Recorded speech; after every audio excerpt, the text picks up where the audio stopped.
살면서 나 혹은 우리를 위해 무엇을 해달라고 요구하는 것은 자칫 오해를 살 수 있습니다. 왜냐하면 사람은 주는 것보다 받기를 좋아하기 때문입니다. 누가 무엇을 달라고 하면 본능적으로 거부하는 마음이 들죠. 특히 공짜로 무엇을 준다고 하면 반대로 기를 쓰고 받으려고 합니다. 공짜보다 좋은 게 어디 있습니까? 미국에서 세일 행사, 백화점에서 하는 유명한 1년에 한 번씩 하는 세일 행사, 프라이데이, 블랙 프라이데이인가요? 그날에는 10% 가격이면 다 살 수 있다며요. 그래서 그날만 학수고대하고 막 전날부터 텐트를 치고 줄을 서고 그런다고 합니다. 행사장 앞에서 이렇게 진을 치면서도 정작 어려운 이웃을 돕자고 벌이는 기부 행사에는 사람들 발길이 뜸하죠.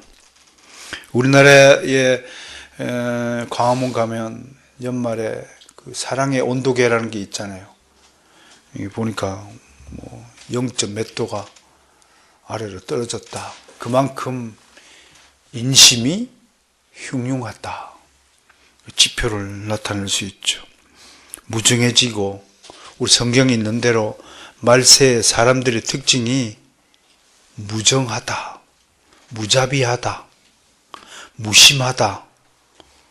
성경에 이미 예언되어 있어요.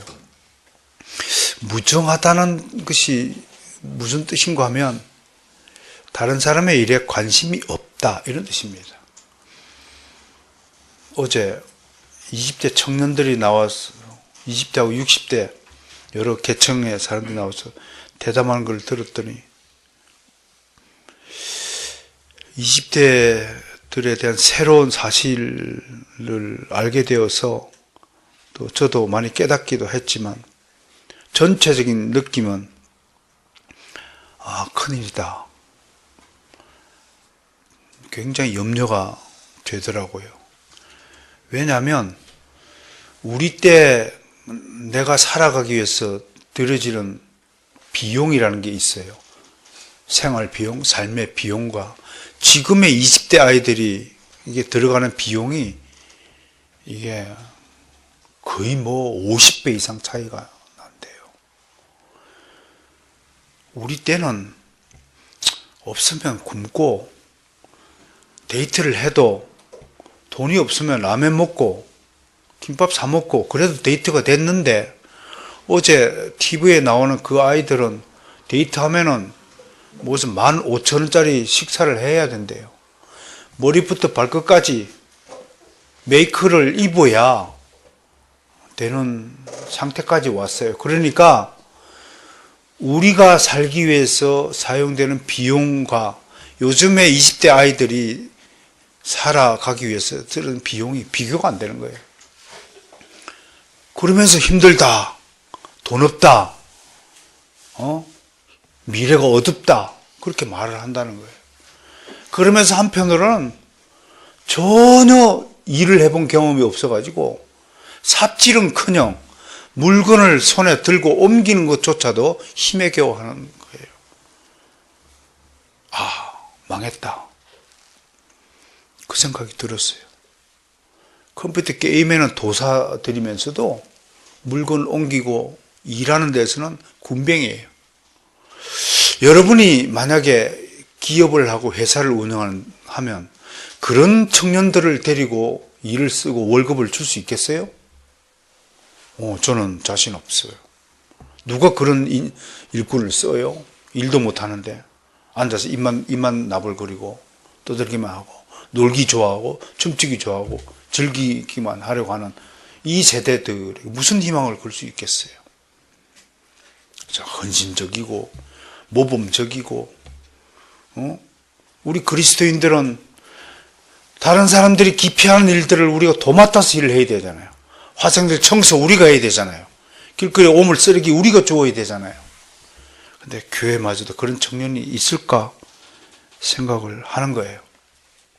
무정하다. 내 개인적인 유익만 앞서는 거예요. 달면 삼키고 쓰면 뱉어버리는 풍조, 물질주의 풍조가 완전히 우리 청년들이 가치관을 지배하고 있다. 그렇다면 대한민국의 미래가 있을까? 이렇게 누리는 풍요를 언제까지 우리가 유지할 수 있을까? 누가 이런 자식들을 길러냈을까? 그래서 사회심리학자가 요즘에 애지중지병이 생겼대요. 여러분, 예수 그리스도가 하나님 아버지의 독생자이니까 애지중지 하시는 거예요. 그래요. 유일하니까 애지중지해요. 나라는 존재는 전 지구상에서 유일한 존재니까 하나님도 애지중지하고 내 스스로도 애지중지해야 돼요. 그것이 그 애지중지가 잘못되면 우상숭배병으로 발전해요. 집착병으로 발전해요. 나는 늘 어느 자리나 가서 강조하는 것들이 몇 가지가 있는데, 특히 물질 관계에 대해서 바른 가치관을 가지고 있지 못하면 그분은 영원히 천국에 입성하지 못합니다. 부자가 천국에 가는 것은 낙타가 바늘구멍에 들어가는 것보다도 더 어렵다라고 가르친 이유가 있습니다. 여러분, 내 것 아닌 것에 대해서는 절대로 미련과 욕심을 가지면 안 됩니다. 일주일에 주일날 여기 왜 나와서 예배 드리나요?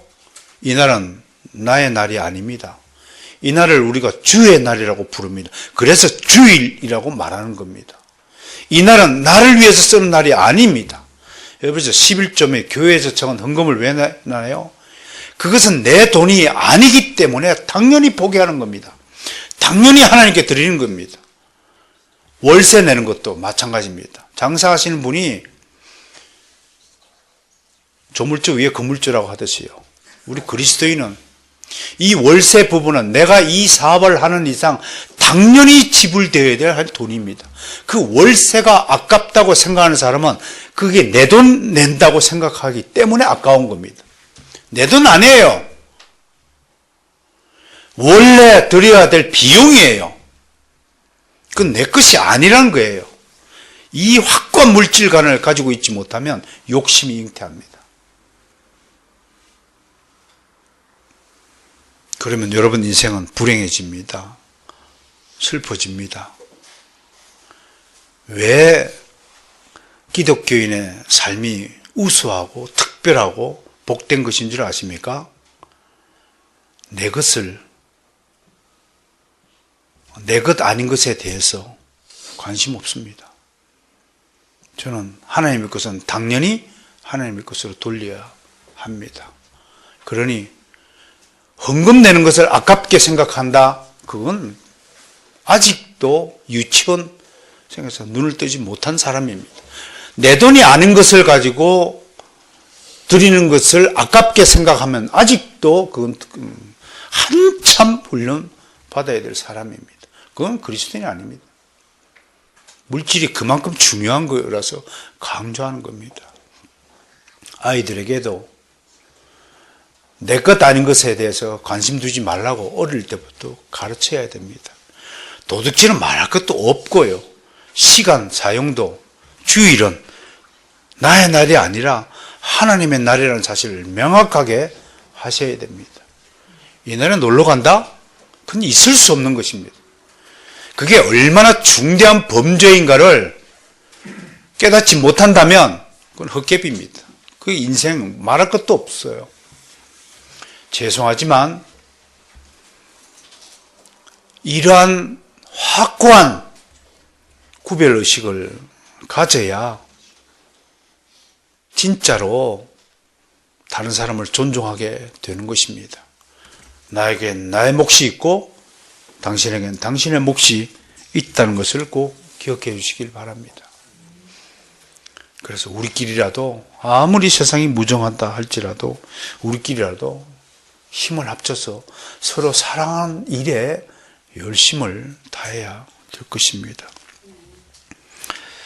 오늘 본문에서 히브리서 저자는 우리, 즉 자신을 포함한 동역자들을 위해 기도해 줄 것을 요청합니다. 한마디로 저자는 신자들에게 기도를 달라고 하는 것입니다. 돈을 달라고 하는 것이 아니라 기도를 달라고 한 것입니다. 보통은 지도자들이 보통 사람들에게 기도를 해주는 것이 상례인데, 오늘은 오히려 성도들에게 기도를 요청하고 있는 것입니다. 그러나 이 요청은 성도들이 목회자에게 줄 수 있는 최고의 선물이 됩니다. 목회자의 안녕을 위해 중보의 기도를 가지는 성도는 하나님의 은혜를 풍성히 받을 수 있는 절호의 기회를 붙잡은 것입니다. 모든 성도는 자신의 목사를 위해 기도해야 합니다. 무엇보다 자신의 복을 위해서 목사를 위한 기도를 중단하지 마시길 바랍니다. 왜 그렇게 해야 하느냐? 그걸 좀 설명을 올려야겠습니다. 알다시피 우리 앞에 17절에서 너희 인도하는 자들이 어떤 일을 하는 자들이라고 했냐면 너희 영혼을 위하여 경성한다라는 단어를 썼습니다. 이 경성한다를 저는 감시한다, 점검한다, 인스펙트한다, 검사한다. 이미 성경에서 목자들에게 주신 기본적인 의무가 양들을 돌보고 치리하는 것입니다. 그걸 경성한다라고 하였습니다. 목회자는 주님으로부터 직접 기름 부음을 받은 자로서 주님의 권위를 위임받은 인물입니다. 주님은 자신을 대리하는 목회자를 세우시도록 허락하셨습니다. 이 일을 위해 성령님께서 일을 하십니다. 목사 되는 사람들이 기본적으로 읽어야 되는 교과서 같은 책이 하나 있는데, 리처드 백스터가 쓴 참 목자상이라는 책입니다. 좀 주옥 같은 지침들이 있는데 그 중에서 몇 개를 여러분에게 소개하겠습니다. 리처드 백스터는 목회자를 세우는 일에 개입하시는 성령님의 세 가지 원칙이 있다, 그렇게 설명합니다. 첫째, 공식적인 절차를 통해 직분과 자격을 부여합니다. 사적인 위임식을 인정하지 않습니다. 요즘에 강남에 있는 어떤 대형 교회에 목사님 안수를 받았느냐 안 받았느냐 자격 때문에 시끄럽죠. 이렇게 공식적으로 교회 법에 따른 절차에 의해서 지위를 부여받는 것이 중요하다. 그렇게 하도록 성령께서 역사하신다는 말씀입니다. 두 번째, 성직 수여자에게 분별력을 주셔서 적임자를 찾을 수 있게 하십니다. 이 얘기를 거꾸로 뒤집어 보면 모든 성직자는 자신의 후계자를 선정하는 의무를 진다라고 해석할 것입니다. 모세와 여호수아를 비교할 때 모세 목사님은 여호수아라는 후계자를 선임하셨지만 여호수아가 실패한 이유는 후계자를 선임하지 않았기 때문이다. 그래서 우후죽순으로 14명의 사사들이 들고 일어났는데 그걸 우리가 이스라엘의 춘추 전국 시대라고 부르고 이유가 될 것입니다. 이런 점에서 회중교회들처럼 회중들의 선택으로 투표로 목회자를 선정하는 것은 성경적이지 않다 라고 하는 것입니다. 세 번째, 성직자로 임명된 사람을 적재적소에 배치하도록 역사하십니다. 이 사역자를 위한 성령님의 원칙, 세 가지 원칙이 있다. 진짜로 그렇게 하시는지 아닌지 역사적 과정을 통해서 점검해 볼 필요가 있습니다만, 이 이야기는 세 번째 원칙은 사역자도 여러 가지 은사가 있기 때문에 저는 은사 생각할 때마다 여러분들에게 좀 죄송한 것은 좀 칠판이 있으면 편해요. 그렇게 습관이 길러졌어. 근데 이 딱딱한 설교를 저에게 듣는 여러분들이 참 대단하신 것 같아요. 어떻게 좀 잘하려고 노력은 하지만 내가 부흥사도 아니요. 일부러 목소리를 변조해서 할렐루야 뭐 이렇게 할 필요도 없는 사람이고, 근데 여러분들이 이런 점들을 잘 용납해 줘가지고 졸지 않고 이 딱딱한 설교를 참 들으시는 여러분들이야말로 저는 정말 위대한 백성들이다, 그렇게 생각을 합니다. 저 같은 사람은 설교자로 세우면 안 될 것 같아요. 내가 봐도. 저는 절대로 설교를 아무나 해서는 안 된다, 그렇게 가르침을 받았고 저 또한 그렇게 생각을 합니다. 특별히 설교를 위해서 제가 노력하거나 훈련을 따로 받은 것도 목회자 MDB 과정에서 기초적인 교양은 받았지만, 특별히 저는 설교를 잘하기 위해서 그렇게 마음을 써본 적은 별로 없었던 것 같습니다. 그런데 어떤 목사님은 설교가 하고 싶어서 막 환장을 하는 사람들도 보았습니다. 그런데 그런 분이 설교하는 걸 들어보면 글쎄 나보다 더 잘하는지 그것도 잘 모르겠더라고요. 근데 막 하고 싶어요. 그걸 설교병 환자라고 하는데요. 은사대로 이렇게 할 수 있도록, 사역을 할 수 있도록 성령께서 이렇게 하시는데 내가 하고 싶다고 하는 것이 아니라는 사실을 밝히고 있는 것입니다. 이런 신적 권위를 가진 목회자가 그러면 어떤 의무를 다하고 살아야 되느냐 하는 점에서 리처드 백스터가 한 또 세 가지를 소개합니다. 첫째, 목회자는 양들을 이끄는 목자여야 한다. 목이 무슨 뜻인가요? 길을 목이에요. 이게 헬라어로 포이멘. 그래서 영어로 세퍼드, 양치기, 이렇게 번역하는 거예요. 여러분들이 양이고 저는 목자라는 거예요. 그러면 저는 여러분들의 목양하는 책임이 있어요. 특히요, 재미나는 구절이 있어요. 리처드 백스터 목사님은 배불뚝이는 목사가 되면 안 된다고. 그래서 내가 여기서 크게 회개를 했습니다.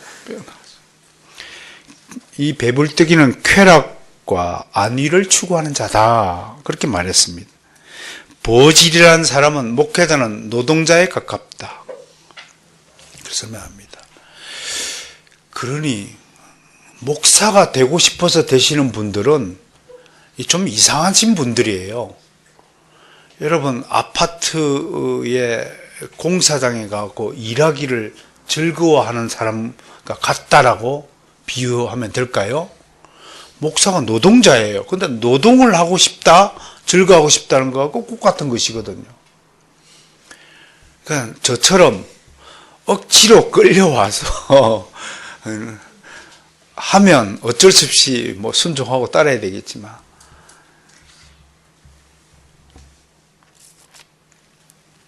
그런데도 중학교 2학년 때 소명을 받았다는 분도 있고 별분이 다 있으니까 이건 제가 장담을 못 하겠네요.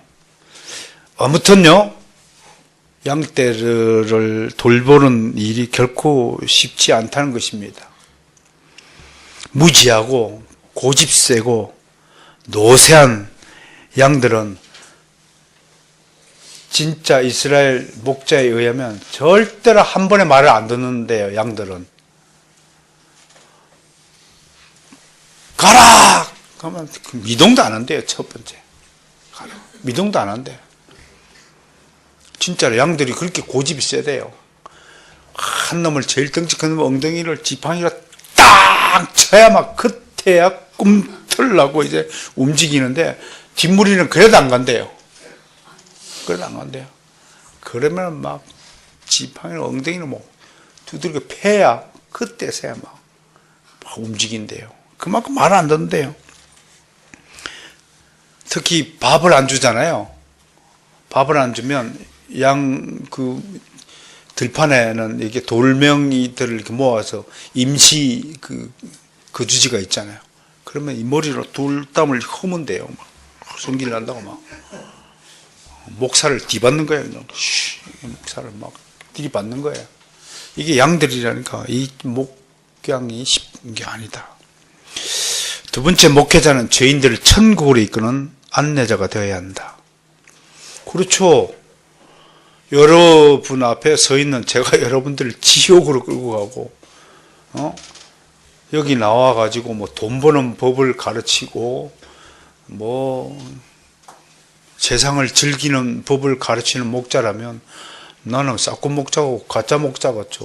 뭐 돈만 밝히고 뭐 내 월급 올려달라고 뭐 고래고래 고함을 지르고 또 여러분들 막 전 재산을 팔아가지고 막 바치라고 한다면 그 이단 교주죠. 근데 참 신기한 거죠. 여러분 참 대단한 거예요. 여러분들은 그런 말에 안 속아 넘어가잖아. 근데 실제로 그런 말에 속아 넘어가는 사람들이 부지기수로 많잖아요. 여러분 알다시피 지난주 우리가 내년도 예계선했지만 난 감동 먹었어요. 지난 10년 동안에 저한테 월급 한 푼도 안 줬잖아요. 여러분들이. 여러분들은 여러분들의 의무를 안 한 거죠. 근데 내년도에 뭐 90만 원 월급을 준다니까 막 감동 먹어버렸어요. 근데 벌써 머릿속에 90만 원 갖고 뭘 쓸까 했더니 계산을 되니까요 한 4만 원이 모자라요.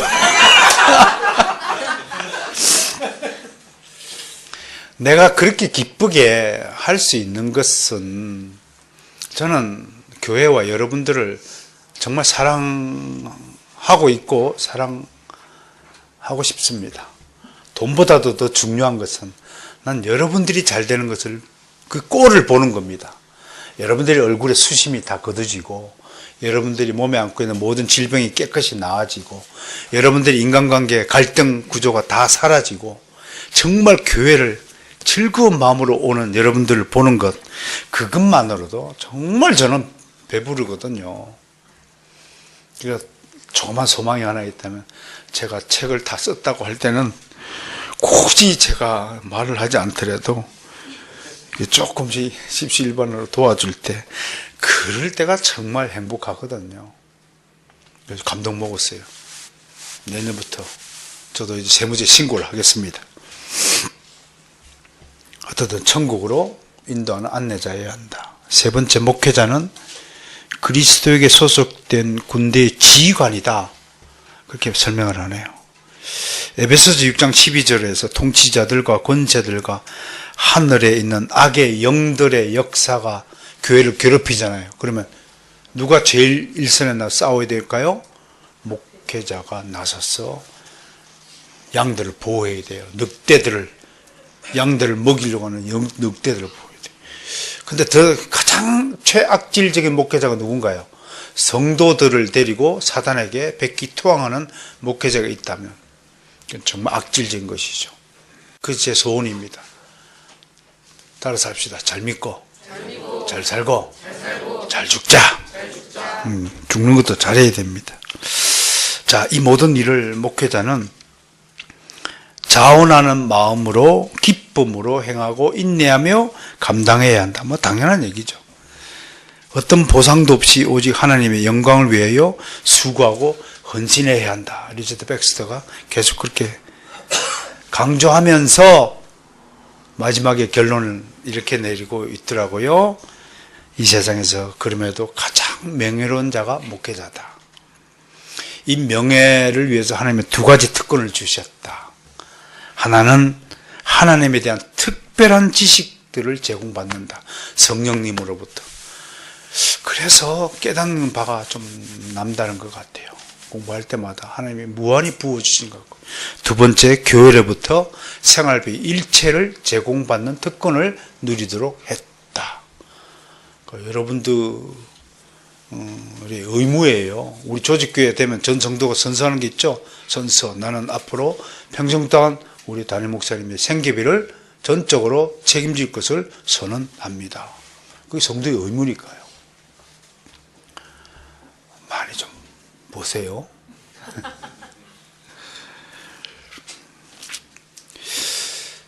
그럼에도 이제 오늘 본문 말씀으로 돌아가서 저는 무엇보다도 목회자의 첫 번째 임무는 기도하는 일이다라고 강조하고 싶네요.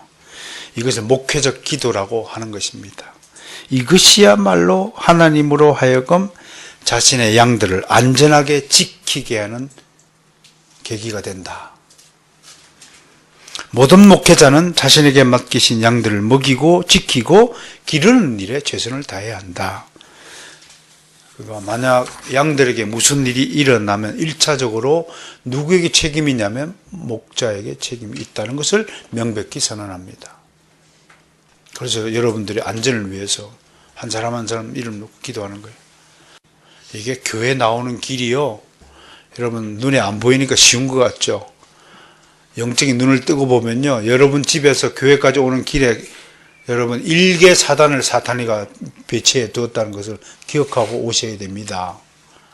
그놈들이 얼마나 수만 가지 방식으로 유혹한 줄 아세요? 딱 나서는데 동창이 전화가 왔어. 탁 나서.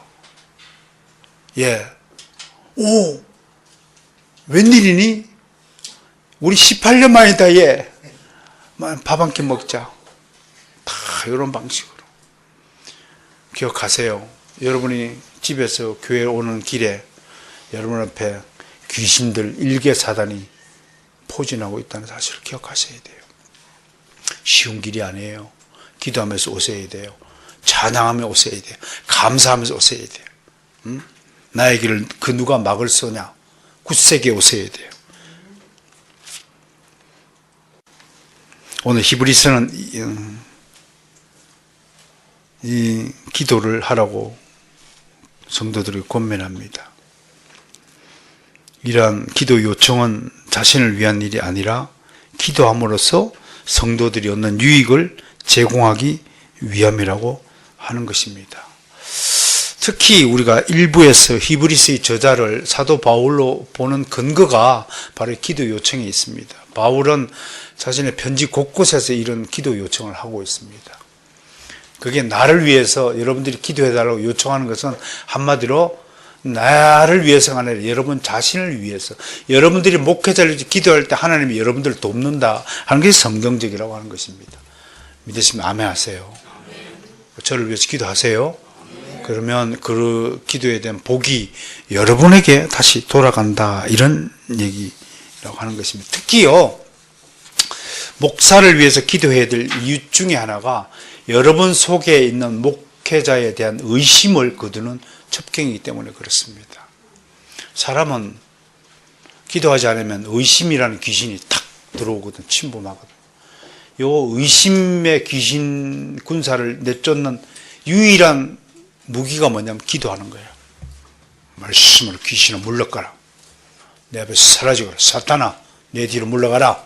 예수님도 그렇게 얘기했듯이 여러분들 마음에 의심이 들거나 확신이 들지 않고 요동이 치거나 이번 주는 뭐 좀 빠지지, 이런 요행심이 딱 들 때마다 기도를 탁 하십시오. 이 귀신아, 물러가라. 예수 그리스도 이름으로 명령한다. 이렇게 추방하는 기절이 필요한 것입니다. 히브리서 기자가 그렇게 해서 자신을 위한 기도의 요청을 합니다. 그리고 나서 20절, 21절에서 또 저자는 자신의 양들을 위한 기도를 행합니다. 실질적으로요. 이 기도의 내용을 좀 보면, 첫 번째, 우리 주 예수 그리스도는 양의 큰 목자라고 하는 것입니다. 아시다시피 예수님은 목자 중에 가장 큰 목자죠. 목자장이라는 이름을 붙이시죠. 히브리서는 대제사장이라고 그렇게 평가를 하죠. 이 용어는 이 세상의 모든 양들을 목양하는 가장 어뜸된 목자다, 그렇게 설명할 수 있겠습니다. 두 번째, 이 양의 큰 목자는 죽기까지 복종하셨습니다. 주님은 자신이 직접 희생제물이 되었죠. 죽음으로 율법의 모든 요구, 사단의 집요한 참소를 한 방에 다 끝내셨습니다. 그것으로 구약의 모든 희생제사를 완성시켰습니다. 구약의 제사를 신약의 예배의 차원으로 끌어올린 것이죠. 이런 점에서 주님은 참으로 선한 목자시다 라고 말씀할 수 있을 것입니다. 세 번째, 20절, 21절에서 나타난 바대로 이야기하면 하나님은 언약의 피로 이 선한 목자를 죽은 자 가운데서 이끌어 내셨다고 하는 것입니다. 사망에서 건지셨다라는 표현이 되겠죠. 본문에 언급된 언약은 영원한 언약을 가리킵니다. 하나님은 이 언약을 새로운 하나님의 백성들과 체결하기 위해 성육신 하신 아들을 죽게 하시고 그가 흘리신 피를 가지고 영원한 언약을 체결하신 것입니다. 네 번째, 주 예수를 죽은 자 가운데서 이끌어내심으로 하나님은 어떤 하나님이 되셨냐면 평강의 하나님이 되셨다. 간단하죠. 사망의 문제를 끝내버렸으니까 이제는 평화만이 있을 뿐이죠. 그래서 평강의 하나님이 되셨다고 얘기하는 것이죠.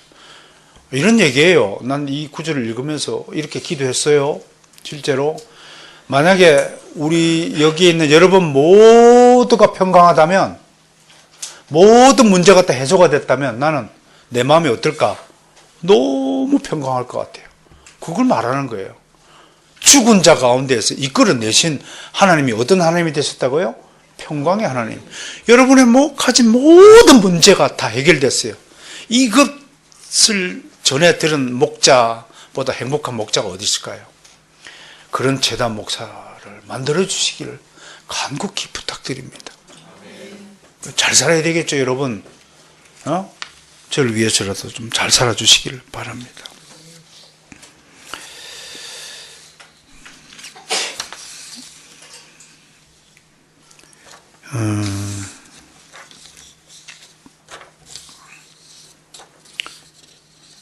마지막 다섯 번째, 21절에 히브리서 저자가 두 가지 간구를 하고 있네요. 하나는 모든 선한 일에 그들을 온전케 하사 자기 뜻을 향하게 하도록 하게 해달라. 또 하나는 그 앞에 즐거운 것을 예수 그리스도로 말미암아 우리 가운데서 이루시기를 원한다고 하는 것입니다. 여기서 온전케 하다 라는 단어 설명이 좀 필요할 것 같아요. 카타로티사이라는 헬라어가 되는데 요거는 필요한 지식을 가르쳐 준비시킨다. 이런 것이에요. 목사가 해야 될 일 중에 하나가 여러분들에게 신적인 지식을 갖추도록 늘 가르치고 도와주는 역할을 성실히 수행해야 된다는 거예요. 그리고 여러분들은 잘 배워야 되는 것은 당연한 일이겠죠. 근데 두 번째 뜻이 있어요. 카타르티사에는 어떻게 가르쳐야 되냐면 질서 있게 가르쳐라. 정리정돈 잘 시켜라. 이게 이제 가르치면 절대 요소예요. 이게 가르치는 은사를 받지 못한 사람들이 되게 특징이 뭘까요? 뭔 말을 하면 뭔 얘기를 하는지 잘 가닥이 안 잡히는 분이 있어요. 말은 많이 하는데 이게 규모 있게 말을 하지 않아요. 막 어지럽게 말을 해요. 여러분들은 항상 저한테 배운 바대로 언제 어디서나 기성정결로 말씀하시고 하루의 삶도 기성정결로 살아주시길 바랍니다. 행사도 기성정결로, 설교도 기성정결로 탁탁 이렇게 준비해서 하시면 두려움이 없을 것이다. 그렇게 생각을 합니다. 온전케 되기를 바랍니다. 잘 준비해야 된다. 두 번째 간구는 예수님과 함께 절구하는 것입니다. 오전 시간에도 소리문답 제1문을 얘기하면서 제1문을 얘기할 때 영어 단어 두 단어만 기억하면 제1문의 의미를 압니다. 하나는 to glorify입니다. 영광스럽게 하는 것입니다. and to enjoy your God. enjoy. 그러니까 하나는 따라서 합시다. glorify. enjoy. 이 두 가지 단어가 소리문답의 첫 번째입니다. 우리의 목적이 뭐냐고요? 하나님께 영광을 올리는. 그래서 우리 종교개혁가들이 솔리데오 글로리아, 오직 하나님께 영광을 위한 일, 하나님께 영광이 되지 않는 일에는 관심조차 두지 않는 그 인생을 우리 종교교과들, 선배들은, 선조들은 그렇게 살았다는 거예요. 나의 영광을 위해서는 조금도 삶을 살지 않아요. 그리고 하나님이 즐거워했다. Enjoy your God. 시편에서 71편인가요? 34편인가도 있는데 다윗 왕이 하나님을 즐거워하라. 그러면 내가 하나 물어봅시다. 하나님을 즐거워하기 이전에 여러분 혹시 저를 생각하면 즐겁습니까? 지겹습니까? 어? 아이고 오늘도 재밌대가리 없는 설교를 저 어떻게 듣지? 그런 생각하고 혹시 오십니까? 그럼 전 크게 회개할 겁니다. 어떻게 복희씨 저를 보면 어떻습니까? 마음이 즐겁습니까? 아이고, 감사해라. 엎드려 절받기다. 그러니까 무슨 마음가짐을 가져야 될지 이해가 되십니까? 교회에 오는 것이 즐거워야 됩니다. 야, 오늘은 무슨 말씀을 주실까? 야, 기대된다. 이래야지. 아이고, 또 예배 시간이라 가야 돼. 이러면 망조가 든 거야. 아이고, 망가진 거야, 벌써. 이 마음을 잃지 않길 바랍니다. 즐거워하는 마음, 기대하는 마음. 오늘 또 오후 예배 끝나면 우리 어마어마한 일이 있잖아요. 노량진 수산시장 우리 회가 있잖아요. 회가. 세상 이런 교회 봤어요? 응? 이런 어마어마한 기대. 뭐 회 먹기 싫은 사람 일찍 가도 돼. 어? 일찍 가도 돼. 하나님을 소망하고 기대하는 것. 이게 하나님께 즐거워하는 것이다. 마지막 인사 부분을 정리할게요. 22절부터. 먼저 22절 보세요. 형제들아 내가 너희를 권하노니 권면의 말을 용납하라. 보세요. 우리 살면서요. 참 주제넘게 다른 사람들에게 충고를 하거나 가르치려 하다가 반감을 사거나 충돌하기도 하잖아요. 물론 좋은 충고와 조언 필요하죠. 그러나 그것도요. 때에 따라서는 거부감을 일으키는 겁니다. 반발을 일으키는 건 지혜롭게 잘해야 됩니다. 자신이 다른 사람에게 충고를 할 만한 그 많은 자격과 위치를 가졌는지 먼저 따져봐야 됩니다. 그렇지 않으면 갑질됩니다. 그걸 갑질하는 거예요. 함부로 입을 놀리며 남의 일에 간섭하다가 봉변을 당하지 않도록 조심해야 됩니다. 옛날에는 세상 사람들도 목사의 말이라면 일단은 목사 앞에서 두 손을 모으고 듣는 척이라도 했습니다. 요즘에는 목사가 입을 딱 여는 순간 설교하지 마세요. 딱 그럽니다. 이게 요즘 시대 그렇죠. 그래서 설교는 안 하고 복음 전도를 할게요. 나는 그렇게 얘기합니다. 조심해야 됩니다. 아무리 좋은 말이라 해도 먼저 양해를 구하고 말하는 거 보세요. 권면의 말을 좀 하고 싶은데 용납할 수 있겠습니까? 양해 부탁합니다. 이렇게 인격적으로 이야기하잖아요. 좀 말하는 법을 좀 배우셔야 됩니다.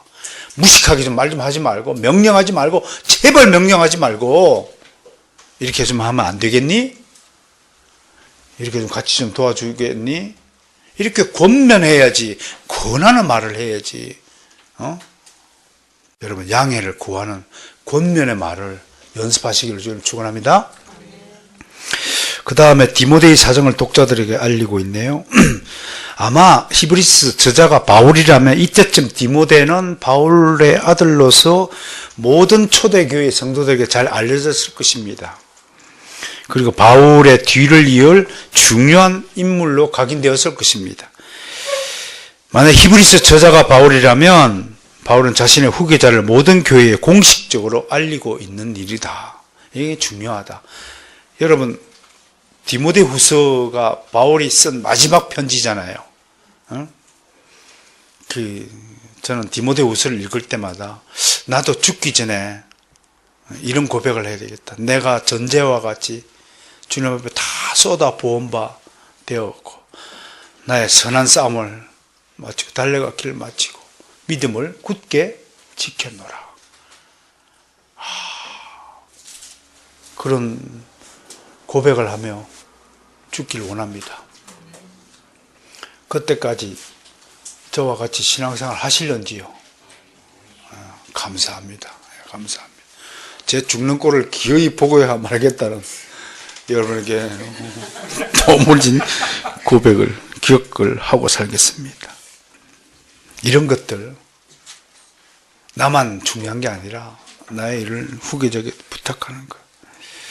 그럼에도 저자는 자신의 아들인 디모데 문제만 거론하는 것이 아니라 여러분 이렇게 어떤 일을 당부할 때 두루두루 다 집어내는 거 보세요. 지 아들만 딱 디모데만 내 아들 잘 부탁합니다. 그렇게 하면서 듣는 사람이 아이고 지 아들만 또 안 벌면 그렇게 얘기할 거래요. 아니에요. 모든 지도자들과 성도들에게 무난하라 라고 안부를 당부하잖아요. 이렇게 지도자는 늘 전체를 바라보고 생각하고 다뤄야 합니다. 여러분들도 이런 마음가짐을요 배우셔야 됩니다. 이것을 한마디로 따라서 할까요? 통전적 마음, 통전적 시각, 통전적 관점, 통전적 세계관, 이런 걸 좀 외연을 넓혀 주시길 바랍니다. 주관적인 문제와 객관적인 문제가 충돌하지 않도록 여러분 이성과 지성 안에서 이걸 잘 조화시켜야 됩니다. 내 자식을 내 눈으로만 쳐다보지 말고 객관적인 제3자의 입장에서는 내 자식을 바라보는 눈이 있어야 됩니다. 그래서 오른쪽은 주관적인 눈이고요, 왼쪽은 객관적인 눈이라고 해서 눈이 두 개를 주신 거예요. 그런데 이게 두 개가 전부 다 주관적인 눈이 돼가지고 무조건 이쁜 거예요. 무조건. 그러면 이제 이게 망가지는 거지. 그런 점을 바랍니다. 이제 마지막으로 25절에서 저자는 모든 성도들에게 하나님의 은혜를 선포합니다. 이것이 지도자가 성도들에게 행하는 가장 큰 축복입니다. 은혜가 너희 모든 사람에게 있을지어다. 이 축복의 선언을 하나님은 반드시 그대로 땅에 이루어지도록 역사하시는 것입니다. 부족한 종이지만 저도 여러분들을 정말 사랑합니다. 그리고 더 노력할 것입니다. 더 공부하겠습니다. 더 기도하겠습니다. 여러분 모두에게 하나님의 크신 은혜가 충만하기를 원합니다. 이것으로서 1년에 걸친 히브리서의 본문 강해를 다 종료하였습니다. 다음 주에는 처음부터 끝까지 1장부터 13장까지 이제 중요한 메시지만 골라서 히브리서를 통해서 하나님이 정말 우리에게 말씀하시고자 한 것이 무엇이는가를 한 5가지로 정리하여서 여러분들 소개함으로써 대단원의 막을 내릴 것입니다. 듣느라고 수고하셨고 또 우리에게 이 은혜를 주신 하나님의 수고에도 영광을 올려드립니다. 기도합니다.